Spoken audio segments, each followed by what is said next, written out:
And we're live. We're back on Filthy's channel. Yes. Yes. Finally, now he can get DDoSed and not me. That's correct. And I just realized I forgot. And yeah, for those of you who didn't see, that's what happened to the last time we tried to stream. We got DDoSed the moment I started talking about the yellow vests. Yeah. So I just turned on my VPN, so it should be good. Haha. Yeah, you're not gonna DDoS us this time. This fucking whatever group did that last time. Yeah. Frickin' CIA. I So fucking nice. yeah. I don't know if it was the CIA. That's why I didn't necessarily say it was the state. I only sort of implied it.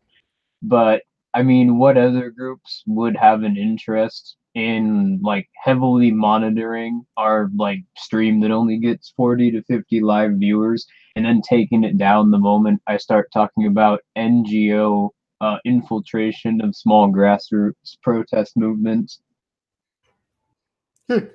Oh, yeah. Also, one other thing I should point out, we have super chats enabled for the stream. So if you want to support us directly, just, say, do your donation thingy. And if you want to say something, we'll be more than happy to check it out in the comments below. And yes, we are watching the comments. Or at least I am. I'm not. I am staring directly at the chat. I mean, if you read a super chat and it's directed at me, I'll respond to it. Don't get me wrong. It's just I'd rather focus on the conversation we're having. All right. So if you want to disrupt our conversation and just generally cause chaos in the stream, the simplest thing to do, aside from DDoSing, is to send a super chat, and we'll drop everything and respond only to you. Yep. So you guys know what to do. All right. So, anyways, should we just get on with our first topic? Absolutely. All right. So, you guys remember how in June, what was it? Net neutrality was officially repealed by the FCC.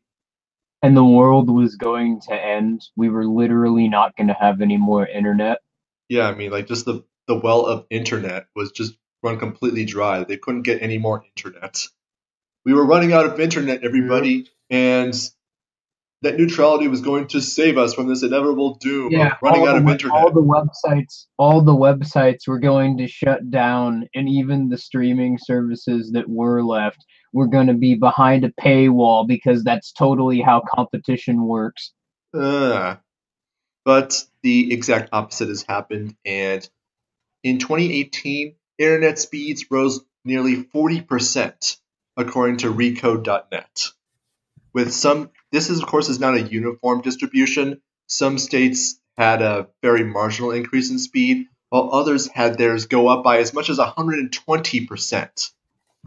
So it's more for millions of people, it has more than doubled. Oh, and not only did the internet speeds double, but the prices of broadband dropped by 25% this year. The market price did, so it got cheaper and the internet got faster. Pretty much the exact opposite of what was supposed to happen once the regulation, which was repealed, that essentially allowed the FCC to de facto nationalize the internet. Exactly. But I mean, that's just to anyone who understands economics, the FCC essentially monopolizing the internet, that coming to an end, we all knew that wasn't going to result in the internet getting slower and becoming more expensive, because as a result of these onerous regulations being repealed, more competitors were allowed to enter the market, and these companies had been experimenting with like 5G technology they had at this point, and they'd been doing that for the last couple of years, but because they were essentially forced to ration out their connections and essentially had to stick at 3G, they weren't able to implement these new innovations. So net neutrality quite literally was it was just a halt a state-enforced halt on innovation. Yeah, I mean, that's every regulation. Yeah, and Well, yeah, let me just make a pretty quick correction here. I said that internet speeds rose by as much as 120%. I actually misread something. The 120 actually comes from download speeds, which are 120 megabits per second, or more accurately, 121.45 megabits per second in New Jersey, which at least according to this has the fastest download speed. Now Amazing. the next thing that could go that would really help the market are zoning laws, because yeah, there are a bunch of cities where their zoning laws have made it where there's only one ISP that could even be in the area, and that really fucks things up. But even in those areas, the internet's gotten better, so Careful, SO, you might upset the ham spargler who cares so much about zoning laws. Now, just but to without zoning laws, all the dams would break. What? Without zoning laws, we'd be like this single Chinese city. Or you'd be like Houston, Texas. Or like pretty much every place on Earth before zoning laws. So more specifically, the way zoning laws worked. I explained this in my net neutrality video, but that was like a year ago. So you have to, if you're an ISP, you have to either lay down your own cables or use someone else's cables. As the cables aren't typically going to be used to you, the only way you're going to put them down, either in vents under the ground or on utility poles, is to rent access to those utility poles, which means you have to sign contracts with government-controlled utility companies. And even then, like before that stage, you have to get approval from city, state, municipality governments in order to be able to do it in the first place, a process that can be incredibly expensive and take years and years and years. And yeah, so even if you get the permission, even if you are the company which is allowed to enter the area, there's a good chance you won't even be allowed to actually, install what's necessary to get your internet running. Now, frankly, I think if we got rid of the regulations, there's a clear demand for decentralization of the internet and how the internet works. And it's clearly possible to do this. I mean, we created the FNet project, and we're a team of a couple fucking ANCAP furries in our bedroom, and we created this software which allows you to access the internet without an ISP. So it's not that hard. I think without it, ISPs just really wouldn't be a thing if we had an actual competitive market. Yep. Even then, like there's all sorts of crazy ideas that people have come up with in terms of distributing internet around. We don't even need the cables and utility poles anymore. Someone, I think it was a few years ago, actually developed what can be best described as an internet light bulb, where you can transmit information into the internet both to and from at a speed of about 10 gigabytes per second, just by having light. Holy shit. That's just by having a light bulb shine into some receiver that connects to your computer. Holy shit! Yes.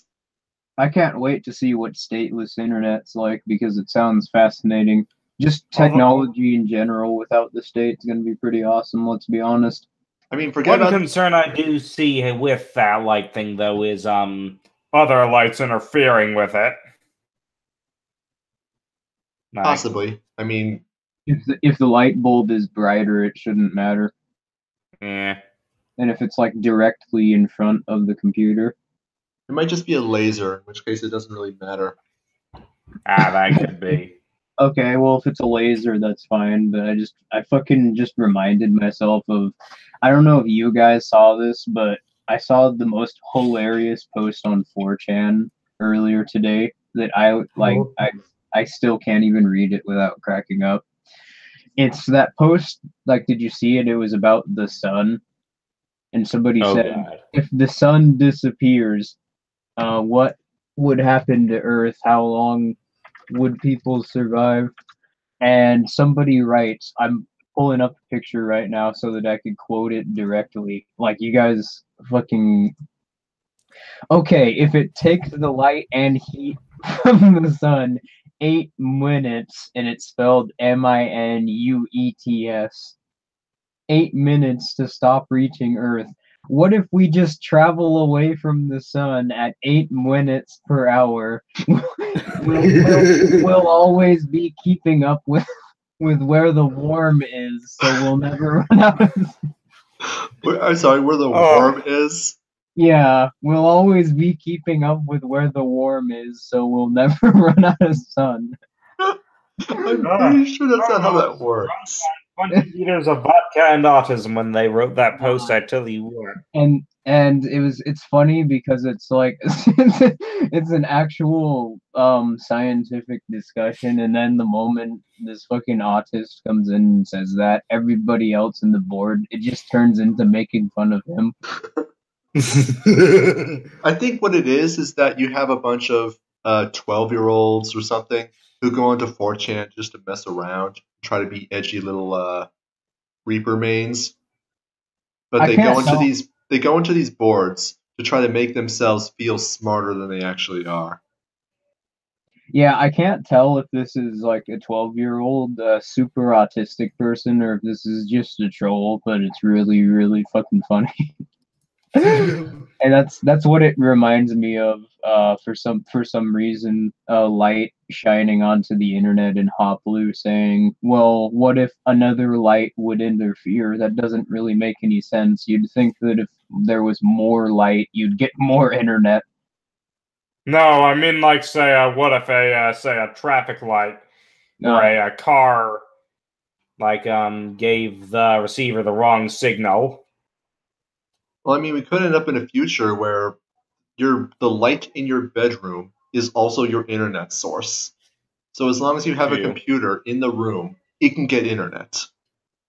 Great. Then I'd have to keep my light on constantly. I don't fucking like that. Fair enough.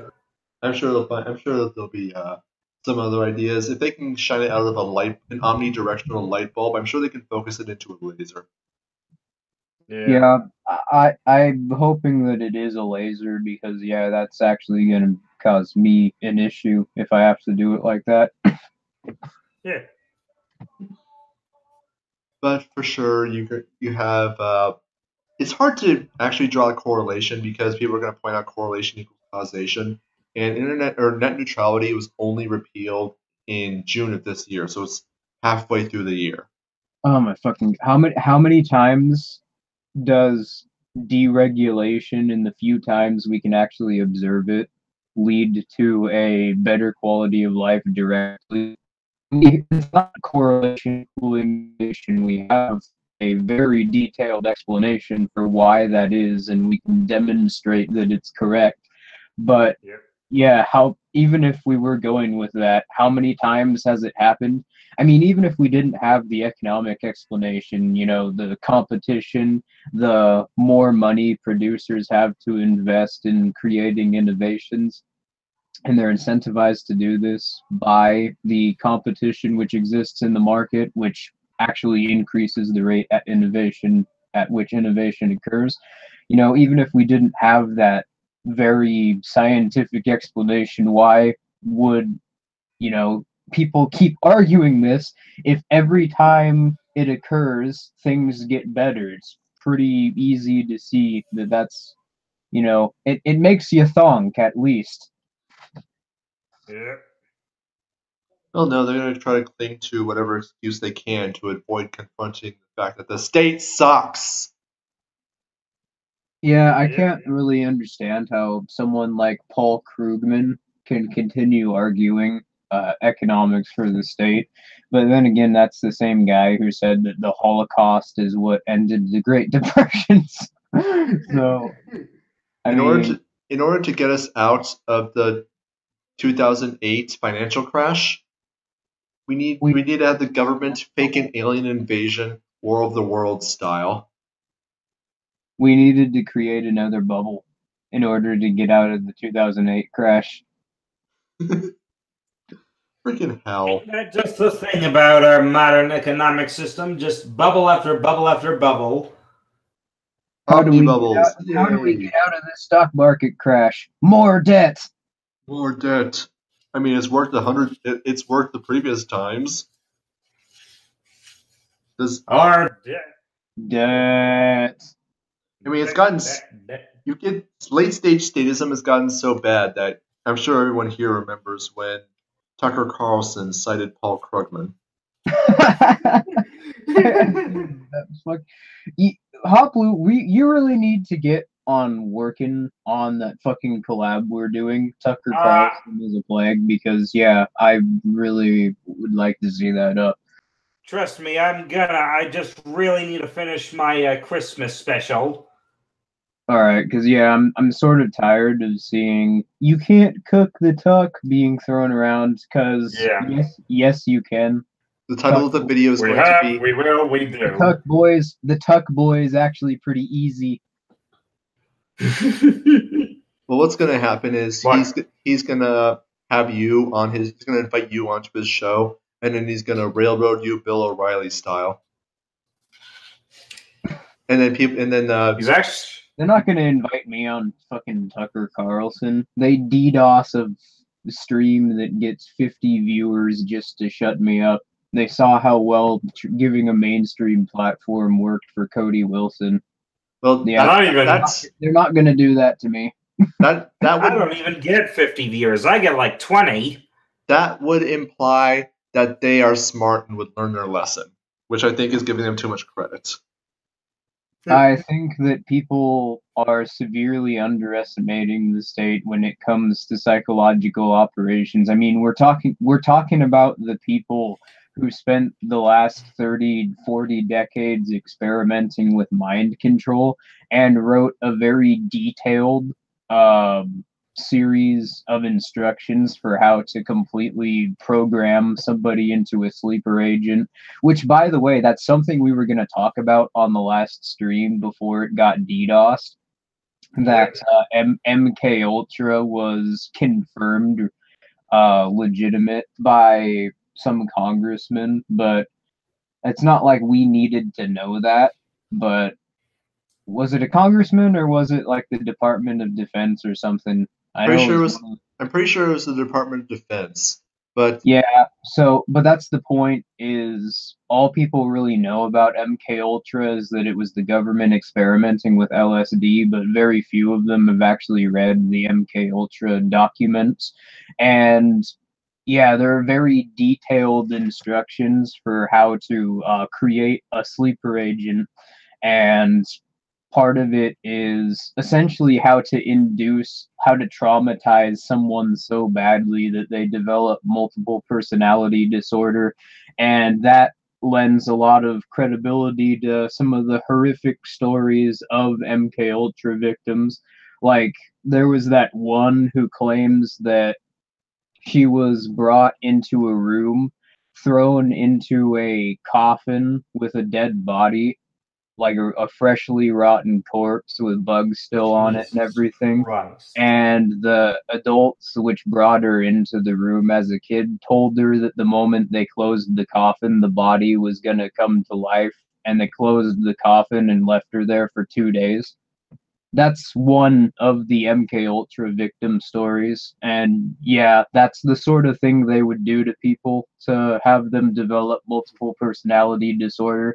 Essentially traumatize them so badly to where their minds can't actually stay in reality and need to disassociate in order for them to think that they're safe. My Jesus Christ. There is no rock bottom. This is something I realized a long time ago. That every time you see this story of something horrible happening, government doing something horrible, a police officer getting away with murdering somebody in cold blood, you end up with you just think this is the worst. This is the lowest it can possibly get. But yet the next week, you end up with a story that is somehow even worse and still somehow manages to shake your already jaded sensibilities. Yeah.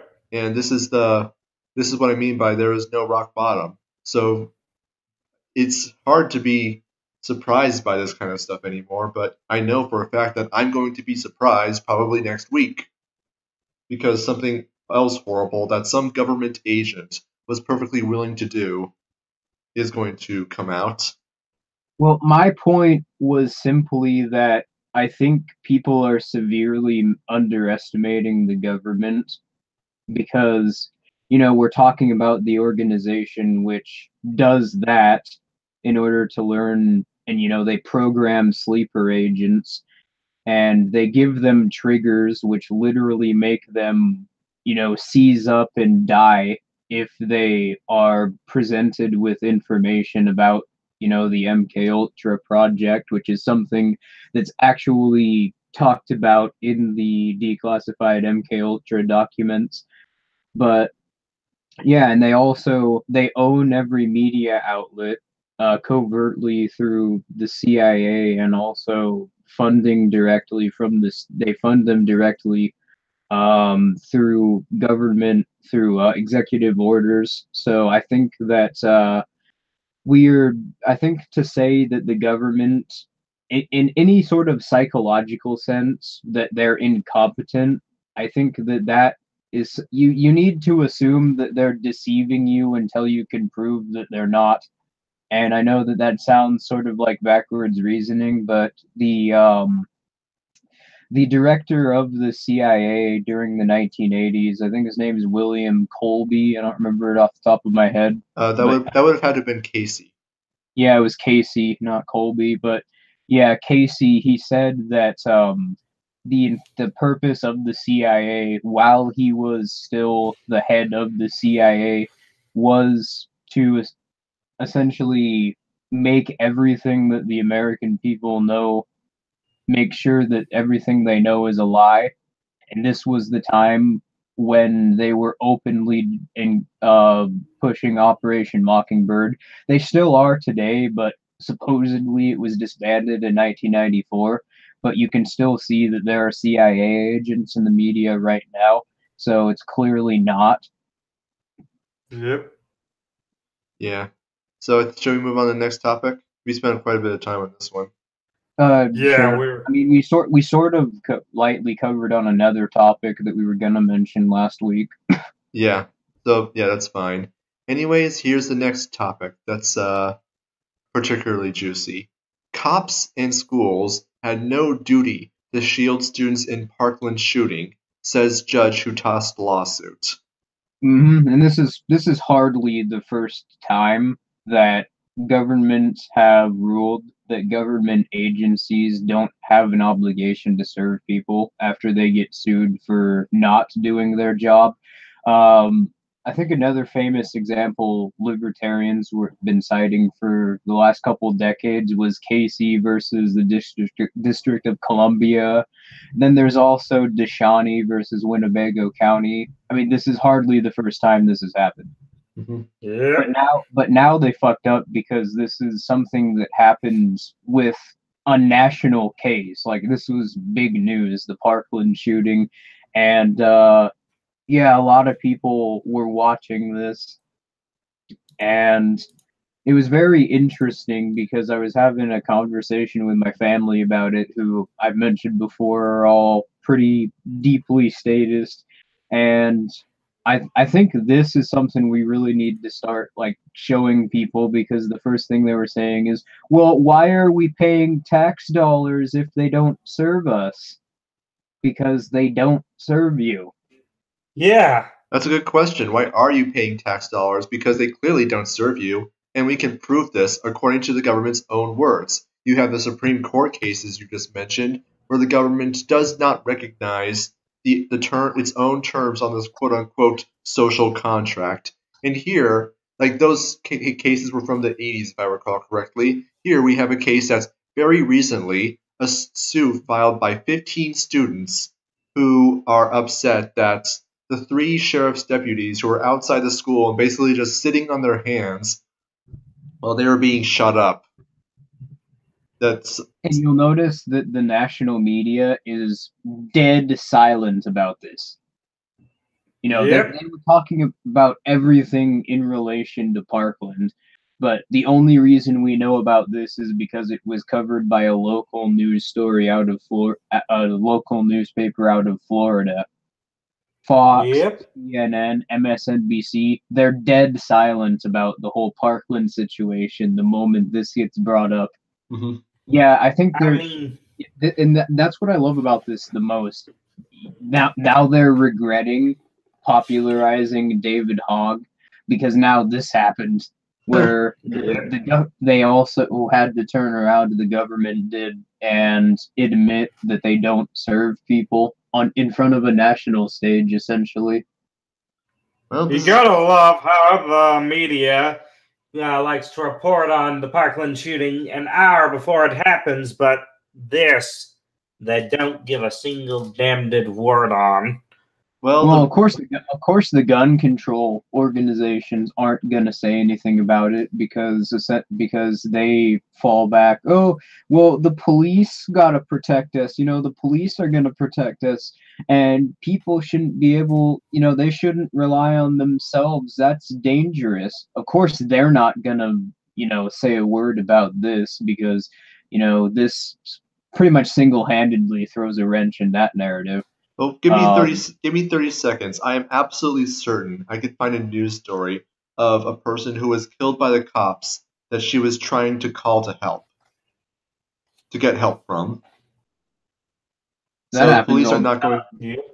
The police are not going to protect you. The police do not recognize that they have to protect you, and any belief from anyone who think that the police do have to protect you is just they're lied to. And of course, the GOP mainstream media, some of them pretend to be alternative media, but then they push the exact same things as Fox. They're virtually no different. Like CRTV, I mean, they're owned by fucking Glenn Beck now. So he, has some long-time ties with Fox. And, I mean, even before then, you had people on there like Steven Crowder and Tommy Lauren who were just extensions of the mainstream media. They were pushing the exact same thing, so they're not really any different.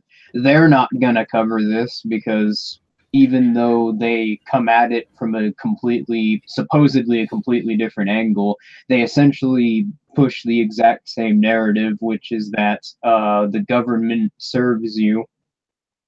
All conservative media really gives a damn about are trannies and brown people. Like, what do you think that they would fucking care about this? Yeah, they don't talk about actual issues, which is why they're stuck in like 2016 YouTube basically because they think that that's all their viewers care about. And to an extent, that is essentially where the normie conservatives are at.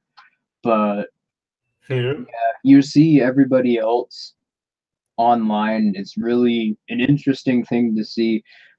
Just think about this. When's the last time you came across somebody on anywhere online that just identifies as like a mainstream Republican or Democrat?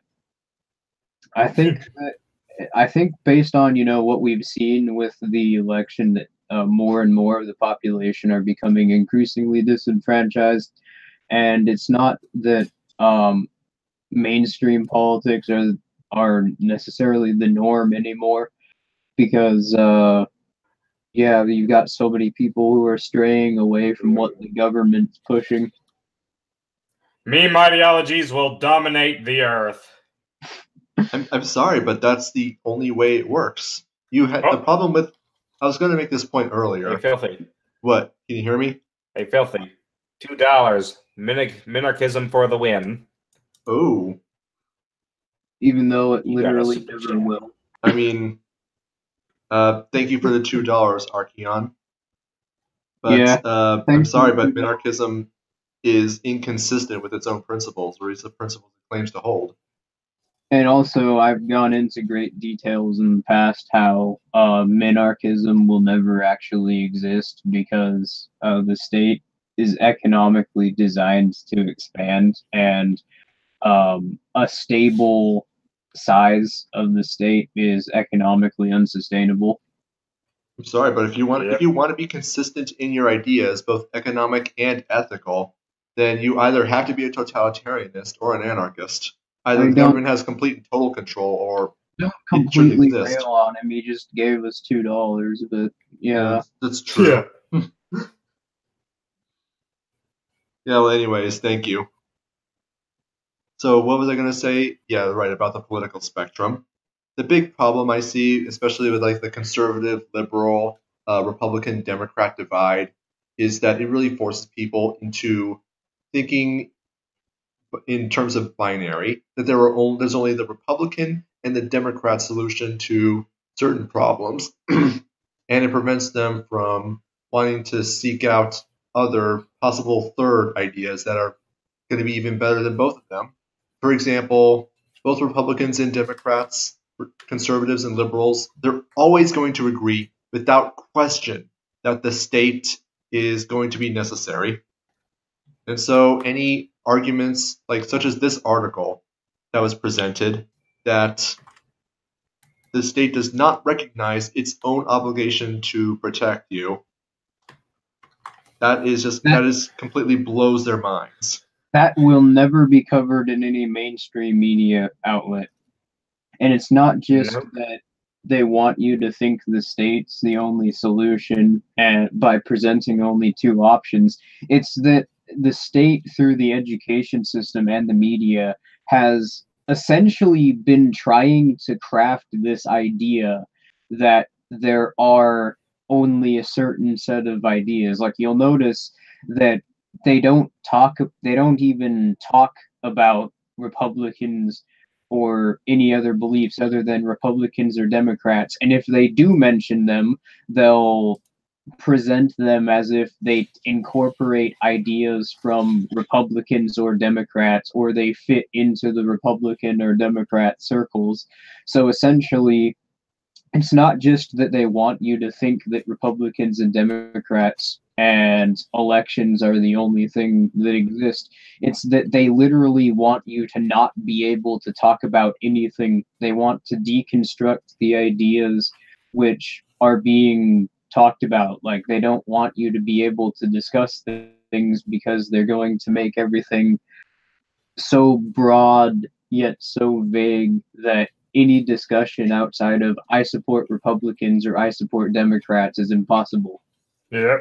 Oh, by the way, RCN gave us another $2, but he didn't say anything. Well, thanks. Yeah, thank you for the $2 once again. I mean, if you want to say something, we'll respond to it immediately. We'll count that as your comment. But anyways, well, I mean, what's there to say? Why does the state not try to protect you? Because they don't need to. It's not just because they don't need to. It's because what they do, their purpose for existing is to exist as a ruling class at the direct expense of everyone in the population. And that's the reason why they have things like, they have laws like you can't murder private citizens can't murder private citizens, or private citizens can't steal from private citizens, but they're perfectly okay with doing that. The only reason that they stop private citizens from murdering each other is because that would stop them from, you can't tax the dead. And RCN just gave another $2. He says it's more grounded in reality than anarchism. I think he's replying to us saying that minarchism was more grounded in reality than anarchism. But yes, thank you for the $2 again.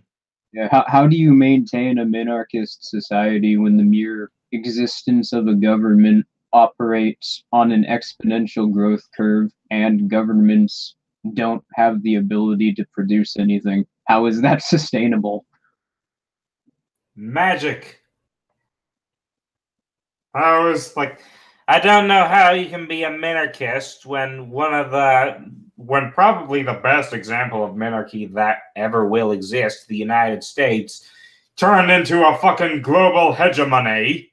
Oh yeah, before the first president was even out of office. I mean, Washington, the first fucking thing that the Continental Congress did, the Second Continental Congress did, was put a 50% tariff on luxury items, well, quote unquote luxury items, and that created the Whiskey Rebellion of 1792, which was basically essentially just another American Revolution, except that time they weren't successful. So that was put down brutally, and George Washington himself went to put it down. And then there was the Alien and Sedition Act. The Alien Sedition Act came 9 years later. George Washington would have been out of office by then, but yeah. That was under Adams. That wasn't Washington. That was in 1798, I think, or 1796. Yeah. But either way, Washington wasn't in office when they did that. I mean, minarchism, I get the intention, and I completely see where you're coming from. However, I genuinely do believe that if you take the principles that I'm sure you hold, the ideas of individualism, of self-ownership, of private property, and you take them to the logical conclusion, I think you'll find us waiting with open arms. And we also have bunnyism philosophy, just Bunny Riley, sent us $5. He says, taxation is a choice because people don't know how to keep their money and play by the rules. Also, right, Jesus fucking Christ, heretic, you are rolling in it. This is the best idea ever. I mean, thank you for the $5. Hey, Arxion sent you another $2 saying, send me the Hangouts link and I'll tell you.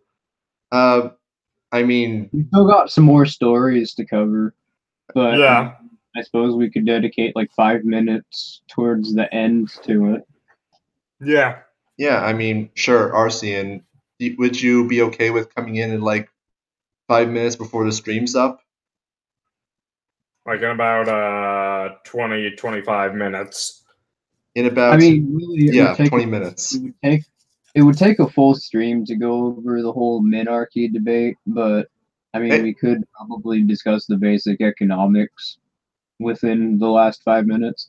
But anyway, we've got some more topics to go over. Yeah. I mean, were we done with this? Because we're done. Yeah, it is sort of a big deal that I think the last thing I wanted to say was just I think this is something we need to start like showing people because, as I mentioned, I was talking to my family about it, and their initial reaction was one of the most anarchist questions they've ever asked themselves. And it's really the only thing you can ask yourself when learning about it is they aren't serving you because they have no obligation to. So I think this is, almost as important as, arguing that taxation is theft. This is something that'll resonate with pretty much everybody because it applies to everybody. Okay, I'm actually getting a little concerned here. Arxion sent another $2 just to say yes. I mean, I appreciate that, Arxion, but I mean, I just want to be sure that you're not accidentally clicking super chats and sending us $2 continuously unintentionally. Oh wait, he said, Christmas is in like 6 days, right? Yeah. We appreciate it, but I mean, I want you to think about yourself too. Yeah. So just be sure that. I mean, you don't have to send us super chats to be able to reply to us. I mean, you send us enough, so I'm pretty sure we'll prioritize anything you say in chat. If you want to, don't stop. Don't get it wrong. We really appreciate it, but yeah, $2 without a message and just $2 saying yes, it's strange, man. All right, so Hot Blue Esso, can one of you guys get a Hangouts link ready for him? Yeah, go ahead and send it to him after we cover this next topic. Did we have another one? Yeah, we did. Just want to make sure that we had that ready so we're not fumbling around. I know we had one, but did we have a second one that we wanted to go over? Because it seems like there's more. More topics? Yeah, we have like. Let's just go. Yeah, we have. Yeah, we have more topics. Yeah, anyways, but before we go, Bunnyism Philosophy sent us another $5. He says, "Gonna shill my blog, not best writer, but it's bunnyism.com." So there you go. Everybody check out bunnyism.com for Bunny Riley's blog. Now, anyways, thank you for the $5. Now let's go check out the next topic. This is particularly, it's hilarious, but it's also absolutely gruesome. It's like a train wreck in slow motion. It's horrifying, yet you can't look away. Is it in Utah or France? France.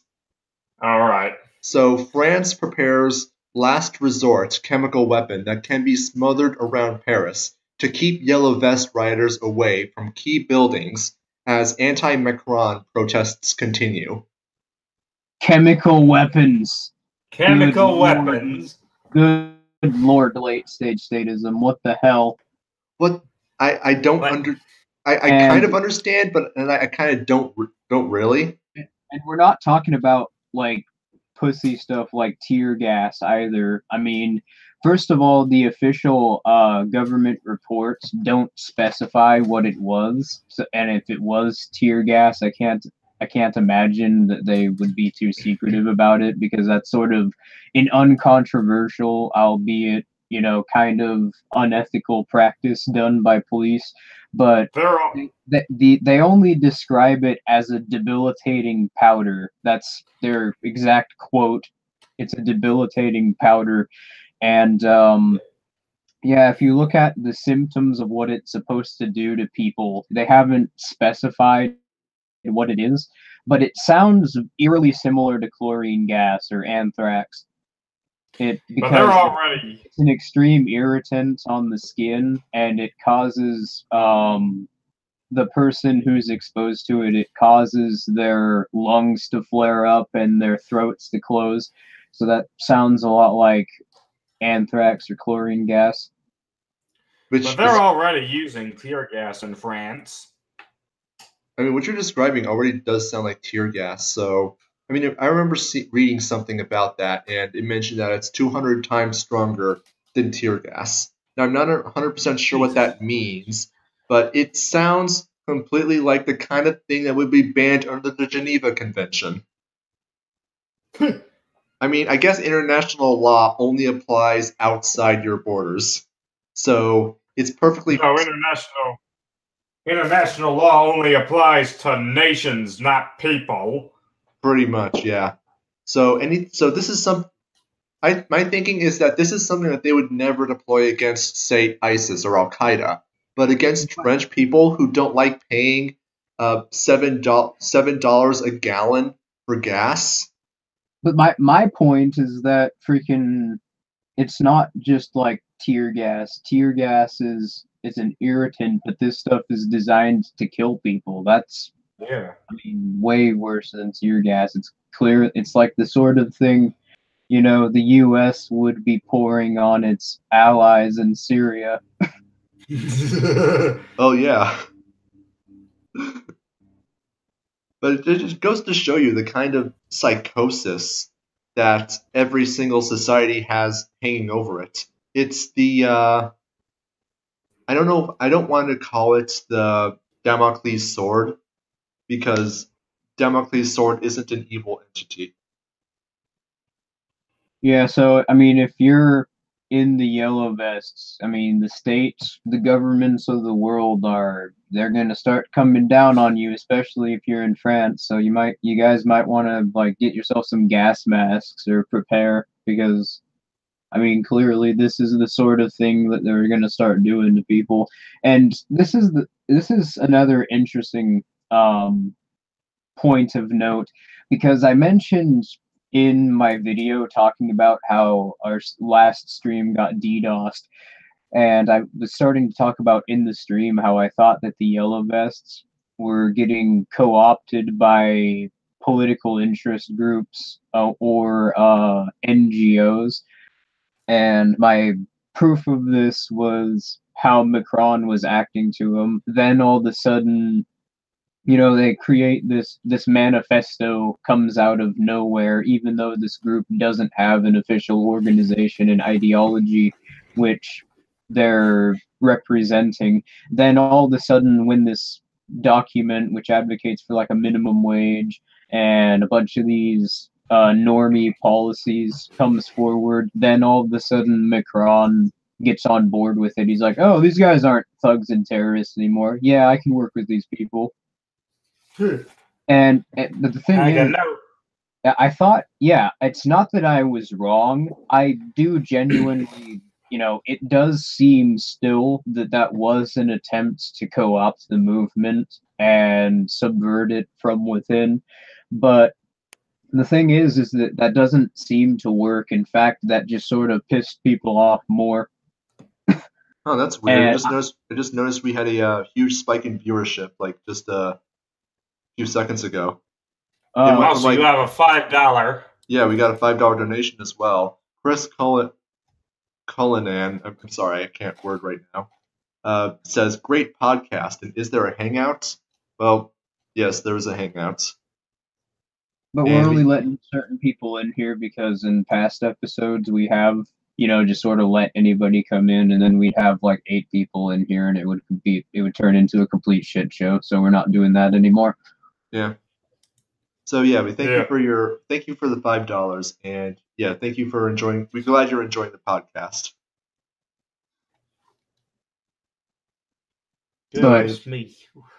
But what I was saying is that I don't think that the movement has been subverted, even though there was an attempt to subvert it.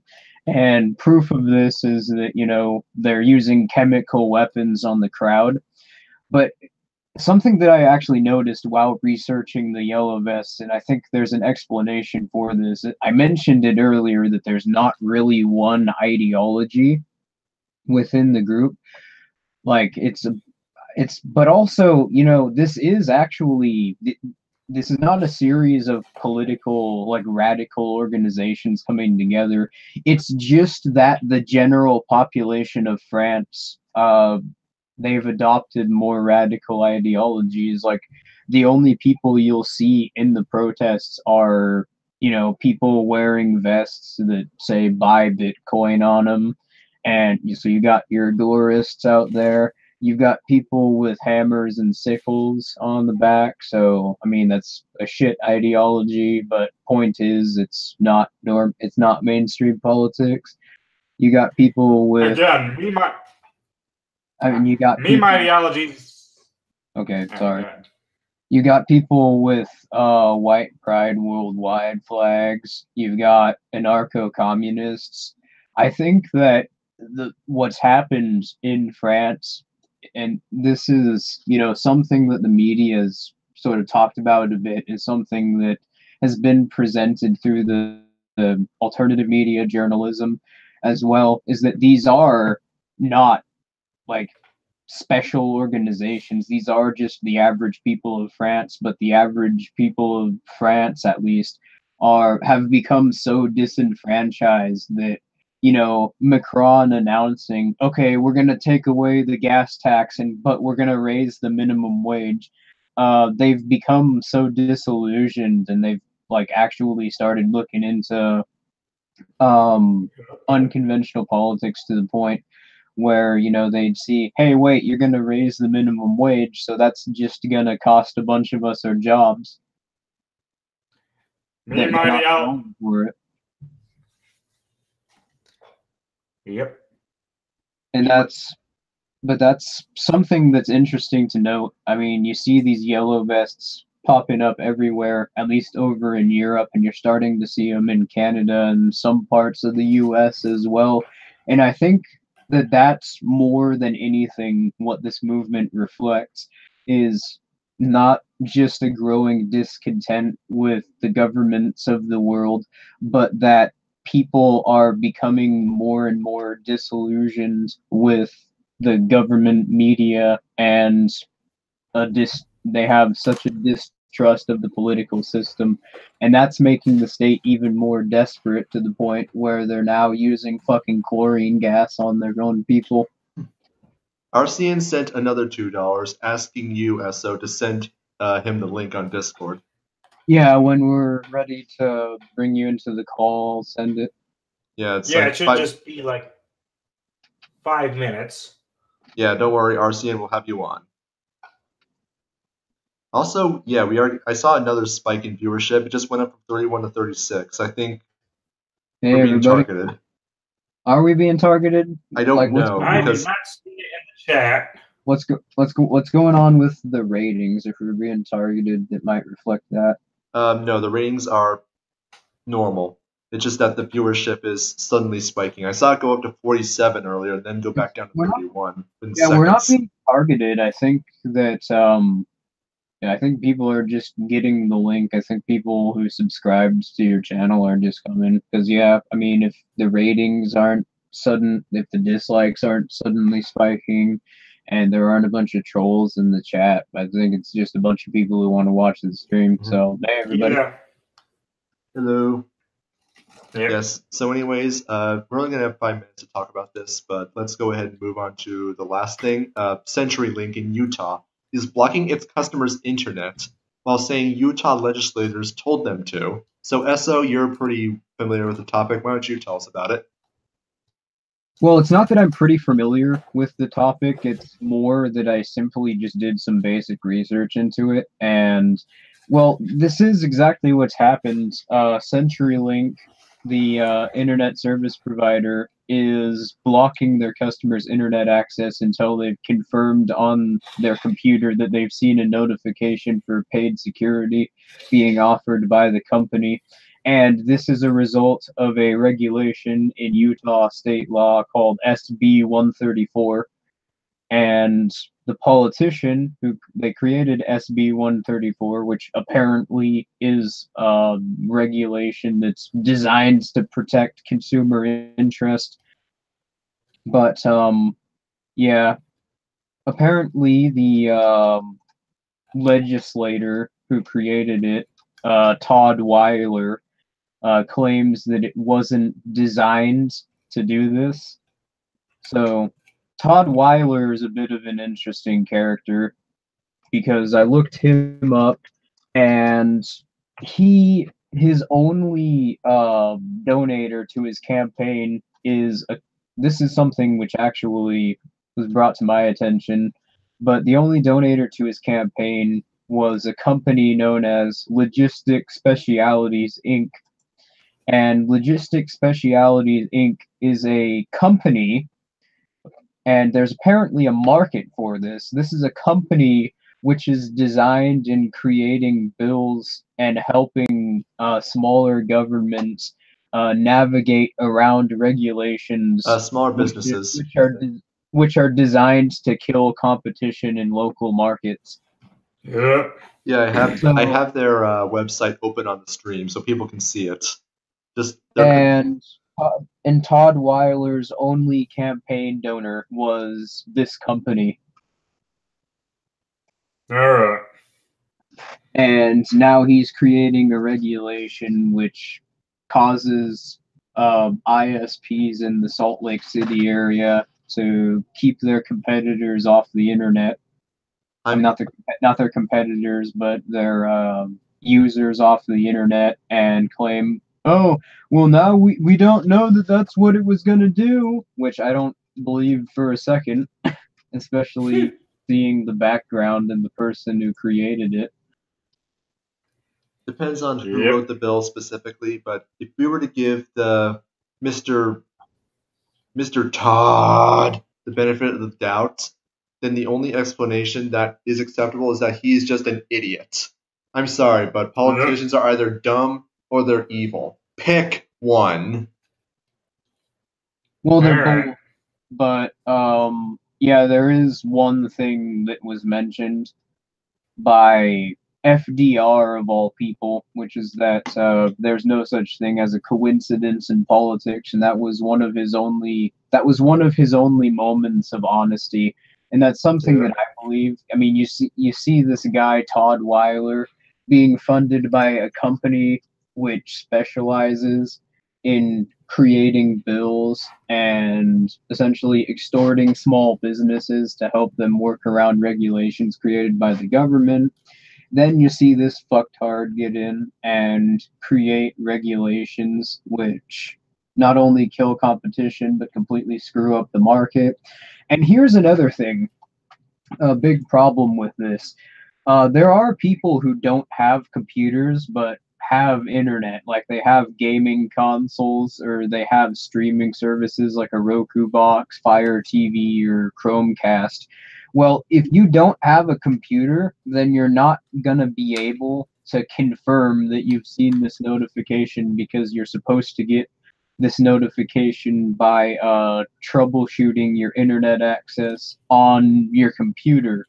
So if you don't have a computer, you're just trying to access a streaming service, you are fucked until you buy a computer. Yeah. Also, SO, you can bring RC in now. Okay. Yep, sending him the Hangout link right now. So, Hopple, you got anything to say about what CenturyLink is doing? Am I so glad to have them as my fucking provider right now? Oh, god damn it. Right as I send him the Hangout link, somebody just sent me a DM with this hilarious article. Transhumanism is not libertarian, it's an abomination, from theamericanconservative.com. That's a video. Yeah, I gotta make a video on this. And the sub caption of the article is eugenics, immortality. That's a non-starter. Eugenics and immortality, as if, you know, the eugenics movement, they were a big fan of immortality. I'm pretty sure that transhumanists are trying to turn people into space marines. I don't know where the hell you get eugenics from that. Well, transhumanism is the logical conclusion of self-ownership. In fact, that's the entire point of the philosophy, is that individuals should be able to, How are we feeling, guys? Oh, hi. So, everybody, Arcean's here. What's going on? I'll let Essig finish. Oh, no, I was just talking about this hilarious article somebody sent me claiming that transhumanism isn't libertarian and trying to... I haven't even read the article, but apparently it tries to link it with eugenics for some fucking reason. Well, transhumanism, depending on who it's in the hands of, could be very bad. I mean, I already don't trust my own government as much as it is, although I would say it's... No, I actually understand that, but transhumanism, like post-human genetic modifications and immortality, I think without a state, that would be something better that I'd care more about, and I think that I'd be less skeptical of it, though I'd certainly want to see the long-term solutions before, like, the effects of it before I tried anything on myself. Well, there is a bit of a problem, because we could always have some chem or bioterrorists get a hold of it and some of the technology used behind it, and potentially try to use it to terrorize a lot of people, depending on whether the transhumanism is all machine or if it's just completely biological. If it's all machine, you could also cure anything which is created with transhumanist technology as well. That's the thing with transhumanism.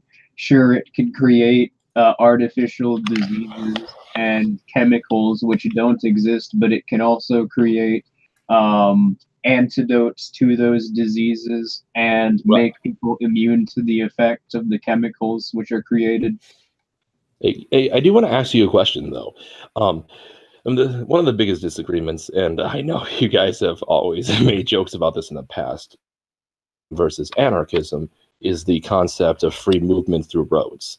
But What if one day we could have something that would probably be from the free, actually would be from the free market, like an Everlast road, a road that essentially beyond bombs will never really wear down, and we allow the public to not have to be charged even by private industry. I mean, if it doesn't have to be maintained, you know. When well, I don't think, the thing is, I don't necessarily think that private roads in a stateless society would, you think of toll booths, but I don't think a lot of them would. Insurance companies. I don't think most of them would be toll roads. I think most of them would be constructed by private companies because they, need traffic in front of them, but also they would be built in the neighborhoods. I think that they would be built by either the people in the neighborhoods or people from nonprofit organizations or mutual aid societies. Because the thing is, roads are one of the most high demand commodities because it has a certain amount of intrinsic value. Because if you can't move, you're essentially screwed. Well, not intrinsic value, but they're one of the more high demand commodities, and yeah, for that reason, because if you can't move, you're screwed. So it's something that there's just sort of a demand for, no matter where you are. And I think that, and here's the thing, at least when it comes to the ones built by companies, another thing that companies try and take into consideration is efficiency and how well people could actually use the roads. So I don't see toll booths becoming very common in such a competitive market because they're incredibly inefficient. So it depends on where and why, because there's no one solution fits all areas.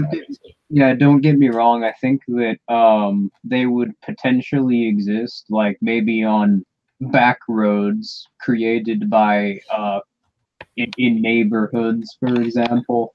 But I think just like general, like main streets, I don't think that they would have tolls on them. Well, I have to do a little bit of a disagreement, not necessarily about the tolls part, but about the idea that private industry would completely keep the roads open. One thing you have to remember is that if you have a large enough share of the market, even if you do a good enough job, roads are something that, unless you can fly, you can't really get around. So if someone wanted to trap a bunch of people in an area for a long period of time, they would simply just declare that you were not allowed to travel on this road without particular excuses or reasons. Build an overpass, then. That would be... I'm going to chime in here. That sounds the same as, in order to try to corner the market, a restaurant not serving people food. Yeah, but in all seriousness, that seems sort of counterproductive to what businesses seek to do, because they seek to have more people traveling on their roads, because the more people are on their roads, the more of them would potentially go and do business with them. So that seems like you're heavily relying on rationality. Scenario. But even if one of the companies, like, I don't know, somehow they manage to block off the roads, because you'd have to remember that these are still main streets, so there would be more than one company occupying the roads. How do you know that? What if they bought it in whole? You don't necessarily have to share with other companies. Well, look at how main streets are structured now. That's simply what I'm saying. Like, if you're going down a main street, if it's like a mall outlet, it's not just a McDonald's on there. You got a bunch of other restaurants. You've got some stores which aren't even restaurants. We're talking about third party. You could have a third party, especially a very ambitious third party. Not even ask, just put up the road first in an area that seems to have a lot of what I was getting to is, even if somehow you manage to get a situation where all of the businesses for some reason decided to get together and make a counterproductive business strategy, you could just probably build an overpass around it. I'm not even. It depends, especially since there would be a lot of mistakes that could easily be made. You'd have to have a strong enough support system. Something would have to go underneath the bridge to support it. The laws of physics really screw you there. No offense. I'm not like that's not meant as an insult. It's just Plus, I don't know if you've ever heard of this, but have you heard of Law 11? 1 minute. I'm sorry for interrupting, but we are going to wrap this up. Yeah. Oh, well, it is your stream. I mean, respect. A lot of Law 11s, but what are you referring to? Learn to keep others dependent on you. The more dependence they have on you, the more freedom you have. This can even go for something as well as a business. And you have to remember, people aren't exactly rational. One thing that someone could easily do is, if they get enough of a particular area, they could simply say that my roads will be charged way more than other people because I already own a huge part of an area that is heavily trafficked. This could be the most key area for everybody else. Even if you think it's counterproductive, here's the problem with so much. They only have to raise the price so much that. But here's the problem with that. There's a lot of people in the area. There's a lot of property. I've heard this argument, and I've heard it scale to the extent of one person buying the entire world. And when you take that scale, you take that scale into consideration, especially in a market without a state where everybody has more money and everybody has more opportunity to own more property, that becomes less and less realistic. But as I mentioned, there are ways around it, even as is. And if it really got to be a problem, I think at that point a demand in the market for new innovations would emerge, and then there would simply be ways to get around the roads altogether. So literally, because of how much money it costs, even minus taxes, to even build an overpass in the first place. Not only that, but you have to consider the fact that have you ever heard the term bread in circuses? Well, yeah, but if we're talking about something which has a lot of demand, like a main road, it's not going to be hard to get the funds to build an overpass. And as I mentioned, even if it does get to be a really big problem, that wouldn't be a problem for very long, because people would just innovate new ways into existence to get around it. Well, you don't necessarily know that, especially if someone can manipulate the emotions of those who have the most money. Those who have the most money could potentially take over for any an expense that someone who has less money has. There's all different ways of being able to control it. Thou who controls the roads controls pretty much freedom of movement. And even if what you're saying is mostly true, well, how do you know? What are you basing that? Like, when you say manipulate the people with more money, how would you be able to do that? Like, how would you convince somebody who needs a mode of transportation, essentially, hey, don't do that. Don't try and work around me. How would you even begin doing that? You're essentially asking someone to act in their own against their interests. Yeah, it's a lot like trying to argue that people. It's a lot like trying to argue that people aren't going to trade around the state once the market collapses, because politicians will convince them that using cryptocurrency is bad, even though self-evidently is. You mind if I finish? Well, I mean, sure. Here's how. You don't necessarily need money. The thing is, if you've ever read any book about human nature, you know that money is only one way to enforce what you like. Human nature. Some kind of thing that leverages your status as one individual over many others, especially if you can be powerful. Even Otto von Bismarck was able to manipulate the King of Prussia at the time to get him to do whatever he wanted without having to use a single dollar. Yeah, but here's the thing. First of all, the example you just provided, that involves political interests, which really wouldn't be a thing. It's an interest in a form of power, and power dynamics are... Political interests don't really exist without a state, because the sort of political power dynamics which come into play in order for these sort of interests to exist require a monopoly and arbitration. Not really. You actually... Yeah, they do, because they require coercion, which can't be justified within a stateless society. And the reason I argue against your point is that material interest, the reason it's that the free market is such a great tool for persuasion and such a great mode of organizing, is that essentially material interests are the most they are the most powerful they are the most powerful debate tool and way to come to a consensus. And if everybody has the same a similar material interest to travel more efficiently with less cost, then people are going to do that, and no amount of persuasion is going to stop them. All right, hold on a second. Hold on a second. Sorry. Just want to say that I think we should end the stream here. I'll let you two say your final piece. So you'll start. Well, I sort of just did. I mean, there's not really anything that I responded to, and I mentioned earlier in the stream, I guess, that, why minarchy is economically unsustainable, and why the state will expand, but because it can't produce anything, that'll always result in its collapse. But I mean, I guess I don't hate minarchists because at least they're coming from a decent place.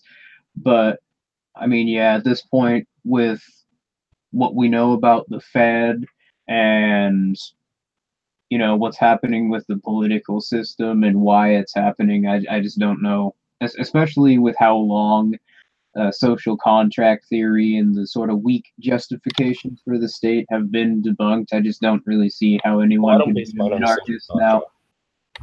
I don't believe in this. I don't believe in the so-called social contracts because I don't believe that's a need. That's why you need a government. I believe you need a government and to have a monopoly on the not even arbitration on what is considered good for a larger group, because we're not just individuals. We are a very tribal and social species. It's part of the reason why we survived, is that we outsmarted and outmaneuvered animals above us. And that's why I say power dynamics really do exist. It's been proven even in volunteer groups.